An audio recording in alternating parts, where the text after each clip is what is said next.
What if three neighboring countries quietly erased their borders and the world woke up to a single supernation? Not after a war, not after a revolution, not after decades of negotiation, just overnight. The United States, Canada, Mexico. Not as allies, not as a trade bloc, not as a temporary agreement, but as one country. At first, it sounds unrealistic, too large, too complex, too divided. But history tells us something uncomfortable. Almost every world-changing idea sounded impossible until it happened. When you stop reacting emotionally and start looking logically at the map, the numbers, and global systems, this idea doesn't sound crazy. It sounds disruptive.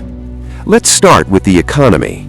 The United States already dominates global finance, technology, entertainment, and innovation.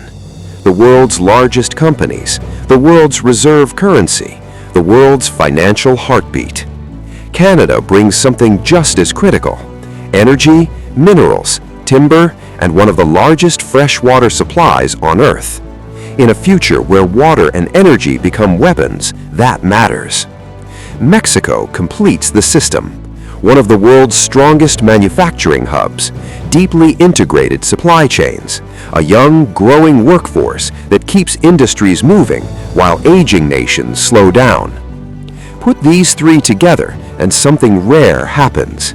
This wouldn't just be a rich economy, it would be a closed-loop economy.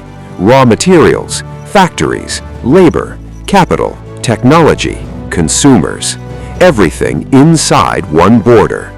No reliance on unstable trade routes, no vulnerability to sanctions, no panic when global supply chains break. Now, zoom out. Look at the geography. This single country would stretch from the Arctic Circle to tropical coastlines, from frozen tundra to fertile farmland, from deserts to rainforests, from the Atlantic to the Pacific. 2 oceans, multiple climate zones, every major natural resource category. It wouldn't just be big, it would be self-sufficient in a world that's becoming less cooperative and more competitive. Now consider population. Nearly 500 million people. That's more than the European Union, more than the United States today, only behind India and China. Different cultures, different languages, different histories, different ideas of identity. And this is where power starts to feel heavy, because diversity can be a strength, but it can also become pressure. Uniting borders is easy on paper, uniting identities is not. Now think militarily. The United States already operates the most advanced military on Earth. Canada controls access to the Arctic, the next strategic battlefield as ice melts. Mexico sits beside one of the world's most critical shipping lanes. Together, this force wouldn't just defend territory, it would dominate land, sea, air, cyber, and space without relying heavily on overseas bases. On the surface, this looks unstoppable. But this is where the real story begins, because power doesn't usually collapse from the outside, it collapses from within. Inside this supernation, 3 deep problems would emerge almost immediately. First, power imbalance.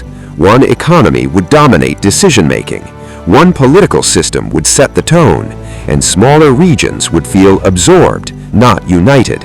Resentment wouldn't explode overnight, it would simmer, quietly, slowly. Second, identity conflict. Languages wouldn't merge, legal systems wouldn't align, political values wouldn't sync. Elections would feel unfair, policies would feel imposed, and loyalty would fracture along cultural lines. Third, internal pressure. Economic gaps wouldn't disappear, they would shift. Internal migration would surge, cities would strain, regions would compete instead of cooperate. This is how strong nations begin to crack, not through invasion, not through poverty, but through internal friction that never fully heals.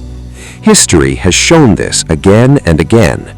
The Roman Empire, the Soviet Union, colonial empires that looked eternal until they weren't.